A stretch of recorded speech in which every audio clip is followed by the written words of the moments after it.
జై శ్రీరామ్ అందరికీ నమస్కారం. వెల్కమ్ టు న్యూస్ అఖండ. నేను మీ కస్తూరి శ్రీధర్. మిత్రులారా, మీకందరికి కూడా ఒక అద్భుతమైన ఒక ఇంట్రెస్టింగ్ వార్తను అయితే తీసుకొచ్చిన. జమ్మూ కాశ్మీర్లో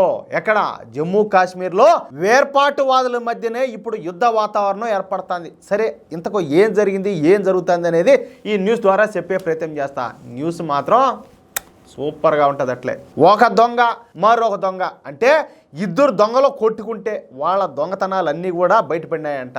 ఆ విధంగా ఇప్పుడు జమ్మూ కాశ్మీర్లోని వేర్పాటువాదుల పరిస్థితి అయితే ఉండాలి. ఇప్పుడు కాశ్మీర్లోని వేర్పాటువాదులు ఒకరిపైన మరొకరు దుమ్మెత్తి పోసుకుంటున్నారు. నీది తప్పంటే నీది తప్పని ఒకరిపైన ఒకరు నిందలేసుకుంటున్నారు. ఒకరి విషయాలను మరొకరు బయటికి లీక్ చేసుకుంటున్నారు. సరే, న్యూస్ విషయానికి వస్తే, పెహల్గాంలో ఉగ్రవాద దాడి జరిగిన తర్వాత కేంద్రంలో ఉన్నటువంటి మన మోడీ ప్రభుత్వం పాకిస్తాన్తో చేసుకున్నటువంటి సింధు నదీ జలాల ఒప్పందాన్ని ఏకపక్షంగా రద్దు చేసి పారేసిన సంగతి మీకు అందరికి కూడా తెలిసిందే. ఇకపోతే సింధు జలాలలోని నీటిని పాకిస్తాన్కు వెళ్లకుండా మోడీ ప్రభుత్వం అడ్డుకునింది. ఎక్కడికక్కడ ఈ కొత్త రిజర్వాయర్లన్నింటినీ కూడా నిర్మిస్తూ పాత రిజర్వాయర్లలో నీటి నిలువ చేసే సామర్థ్యాన్ని పెంచుతూ వేగంగా ఈ ప్రాజెక్టులన్నీ కూడా చేపడుతుంది. అంటే భవిష్యత్తులో మన దేశం నుంచి ఈ సింధు నదీ జలాలు ఒక చుక్క కూడా ఈ ఉగ్రవాద దేశం అటువంటి పాకిస్తాన్కు పోయే పరిస్థితే లేదు. అర్థమవుతుందా? అందుకు మోడీ ప్రభుత్వం అన్ని రకాల చర్యలు కూడా చేపడుతుంది. ఇకపోతే మోడీ ప్రభుత్వం తీసుకున్నటువంటి ఈ నిర్ణయానికి జమ్మూ కాశ్మీర్లోని ఒమర్ అబ్దుల్లా ప్రభుత్వం తప్పనిసరి పరిస్థితుల్లో గత్యంతరం లేక మద్దతునిస్తారు. తాము మద్దతుని ఇవ్వకపోతే తమ ప్రభుత్వాన్ని కేంద్ర ప్రభుత్వం రద్దు చేస్తుందన్న భయంతోనే ఒమర్ అబ్దుల్లా ప్రభుత్వం సింధు నదీ జలాల విషయంలో కేంద్ర ప్రభుత్వానికి బాస్టర్గా నిలుస్తారు. అంటే సపోర్ట్ చేస్తారు. లేకపోతే మ్యాటర్ వేరేగా ఉంటుంది. ఆయన మోడీ గారితో పెట్టుకుంటే తెలిసిందే కదా మీకు కూడా. ఈ ఒమర్ అబ్దుల్లాలే గెమర్ అబ్దుల్లాలే ఏమిలే, వీళ్ళ కూడా దిబిడే అట్టుంటుంది.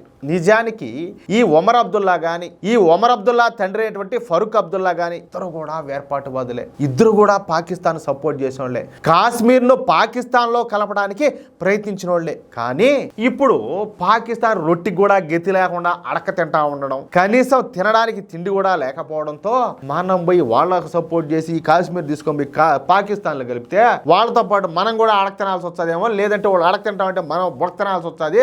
మనకెందుకు రా పోయి సొచ్చా ఆ దరిద్రంలో మనపడ్డం అని చెప్పేసి వీళ్ళు కలగని మేలుకున్నారు. అర్థమవుతుంది. ఆ కలగని మేలుకొని ఈ ఒమర్ అబ్దుల్లా వీళ్ళ నాయన గారు ఇద్దరు కూడా మనసు అయితే మార్చుకున్నారు. అందుకే ఇప్పుడు మన మోడీ ప్రభుత్వానికి సపోర్ట్ చేస్తున్నారు. వీళ్ళేమో తెలుగు తక్కువ దద్దమ్మలేం కాదు, మేధావులేయో, మంచి మేధావులు. ఇకపోతే ఈ సింధు నదీ జలాల విషయంలో ఒమర్ అబ్దుల్లా మాట్లాడుతా, సింధు నదీ జలాల ఒప్పందం నిలిపేసి ఉలర్ సరస్సు పైన ప్రాజెక్టు నిర్మించాలని చెప్పేసి మేము అనుకుంటున్నాము. నిజానికి 1980 నుంచి ఈ ప్రాజెక్టు నిర్మించాలనే డిమాండ్లు అయితే ఉన్నాయి. అయితే ఈ సింధు నది ఒప్పందం పేరు చెప్పి ఇప్పటి వరకు ఈ ఉలర్ సరస్సు పైన ప్రాజెక్ట్ నేది కూడా నిర్మించలేదు అని మాట్లాడినాడు. అంటే జమ్మూ కాశ్మీర్లో వస్తుందన్నమాట ఈ ఉలర్ సరస్సు అనేది. ఒకవేళ ఈ ప్రాజెక్టు గనక పూర్తయితే నావిగేషన్ కోసం జీలం నదిని ఉపయోగించుకునే మార్గం సుగమం అవుతుంది. అదే గనక జరిగితే జమ్మూ కాశ్మీర్ అంతా కూడా సస్యశ్యామలం అవుతుంది. మనకు తాగునీరు లభిస్తుంది. అంతేకాకుండా దిగువనున్న ప్రాజెక్టుల ద్వారా అధిక విద్యుత్తును ఉత్పత్తి చేయొచ్చని చెప్పి మాట్లాడాడు. ఈ విషయంలో కేంద్ర ప్రభుత్వానికి మా మద్దతును తెలియజేస్తున్నామని చెప్పేసి ఈ జమ్మూ కాశ్మీర్ ముఖ్యమంత్రి అయిన ఒమర్ అబ్దుల్లా ప్రకటన అయితే విడుదల చేశాడు. ఓకే, తెలివిగానే ప్రవర్తించాడు. ఇక ఈ విషయం పైన రెచ్చిపోయినటువంటి జమ్మూ కాశ్మీర్ మాజీ ముఖ్యమంత్రి మెహబూబా ముఫ్తీ ఈవిడ గారు మాట్లాడతా ఉన్నది కదా, అభినవ్ సర్పణక మమతా బెనర్జీ, వీళ్ళిద్దరూ కావలపులోళ్ళు అనుకోండి. వీళ్ళ చేష్టలు బుద్ధులు వీళ్ళ ఆలోచనలు అన్నీ కూడా అట్టే ఉంటాయి. ఈవిడ ఒమర్ అబ్దుల్లా మాటలు చాలా దురదృష్టకరమైనటివి. అవి బాధ్యతారాహిత్యమైన వ్యాఖ్యలే కాకుండా ప్రమాదకరమైనవి, అదేవిధంగా హింసను ప్రేరేపించేలా ఉన్నాయంట మాట్లాడింది. అంటే మన దేశంలో నీళ్లు మన వాళ్లకు, మన రాష్ట్రాలకు, మన ప్రజలకు వాటిని ఉపయోగించుకోవాలనుకోవడం కాదు, అవి హింసను ప్రేరేపించినట్ట. అవునా? మీకు తెలుసా ఈ విషయం? నాకైతే తెలియదుయా, నాకు తెలీదు. ఇది ఇట్ట కూడా జరుగుతుంది, నాకైతే తెలియదు స్వామి. భారత్ పాకిస్తాన్ల మధ్యన ఉద్రిక్తతలను మరింత రెచ్చగొట్టేందుకు ఒమర్ అబ్దుల్లా ప్రవర్తిస్తున్నాడు. అత్యంత అవసరమైనటువంటి జీవనాధారమైనటువంటి నీటిని ఆయుధంగా మార్చడం అమానవీయం అని చెప్పి మాట్లాడింది. అంటే ఈవిడ ఉద్దేశం వచ్చేసి పాకిస్తాన్కి నీళ్ళు వదలమని చెప్పి. నువ్వెందుకమ్మా నువ్వెందుకు ఇక్కడ ఏం లంగా వ్యాపారాలు చేసేదానికి ఎడంగా ఉండవు? నువ్వు ఆడికి మింగిపోవచ్చు కదా. ఆడికా ఆ ఉగ్రవాద దేశం అనేటువంటి పాకిస్తాన్కు నువ్వు కూడా తట్టా పుట్టా సొద్దుకొని పోవచ్చు, దొబ్బేచ్చు కదా. కావాలంటే మేము మోడీ గారి ప్రభుత్వాన్ని కాళ్ళు గడుపులు పట్టుకొని మేము ఎట్టో ఒకటి భంగపడుకుంటాం, ఆవిడ గారిని దొబ్బం పిండి అని చెప్పేసి.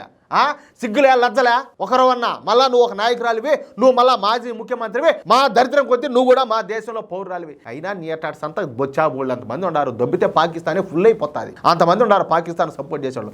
వాళ్ళకి తిండికి తెకాణా లేదు. వాళ్ళేమో సంకలు నాకుతారు చైనాయి, వీళ్ళు పోయి పాకిస్తాన్ సంకల్లో వీళ్ళు నాకుతారు. సిగ్గన్నా లేదంటారా ఒకరవన్నా? ఏం బతుకులు రాసాం, ఇంత మొండ బతుకులు ఎట్టరా బతుతారు? అంతేకాకుండా ఈవిడ గారు మాట్లాడడం ద్వైపాక్షిక అంశాలను అంతర్జాతీయంగా మార్చే ప్రమాదం ఉండాది. పాకిస్తానీలకు నీళ్లు అందించకపోవడం తీవ్రమైన విషయం అంట. అటులనా? పాకిస్తానీలు కూడా మన వాళ్ళే అన్న విషయం ఒమర్ అబ్దుల్లా గుర్తించుకోవాలనింది. అంటే మన వాళ్ళే అంటే భారతీయులనే కాదు కదా. ఆల్రెడీ మత ప్రాతిపదికన వాళ్ళు విడిపోయినారు. ఇంక వాళ్ళు మన వాళ్ళు ఎట్టవుతారు? ఓహో, అంటే వాళ్ళది మన జాతే, వాళ్ళది కూడా మన మతమే, మనమంతా ముస్లింలు కదా, మన బరంపురం మీది తినాలి మాది తినాలి అన్నట్టు మనమంతా ఒకటే అని చెప్పి నీ ఉద్దేశమా? ఓహో, ఇంక నీకేం పని మాయడా?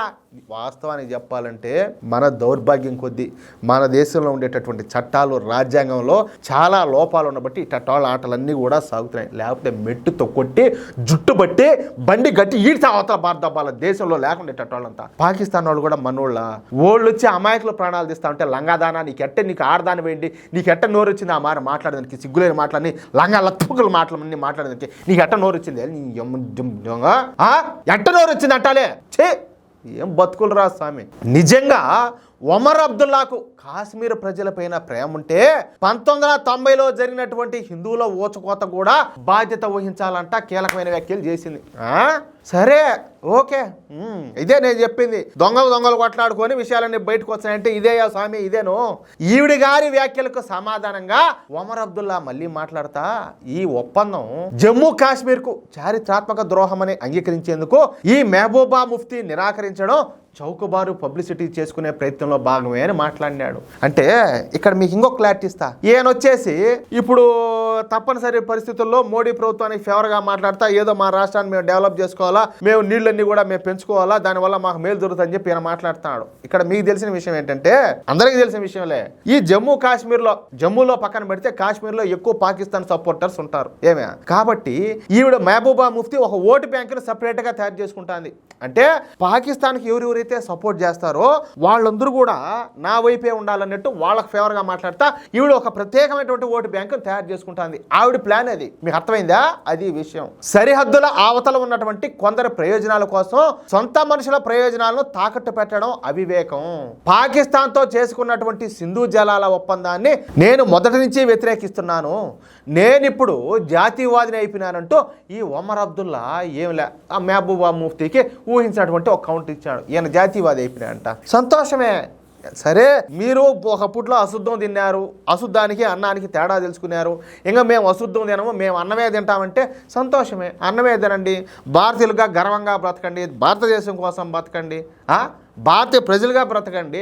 ఆ పాకిస్తాన్ బూట్లు ఎందుకు నాకుతారు అంటాలే, అవునా కాదా?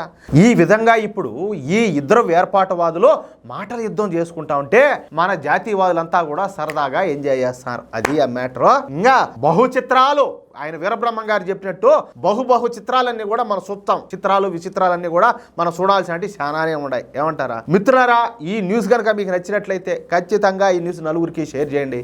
అదేవిధంగా ప్రతి ఒక్కరూ కూడా మీ యొక్క అమూల్యమైన అభిప్రాయాలను ఖచ్చితంగా స్పష్టంగా కామెంట్ చేయండి.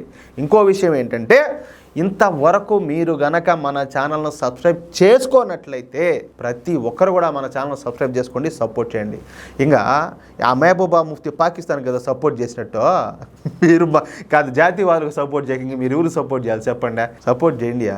మనం పనిచేసేది మన కోసం, మన భవిష్యత్తు కోసమే. అర్థం చేసుకోండి, సపోర్ట్ చేయండి. జై శ్రీరామ్, జై హింద్.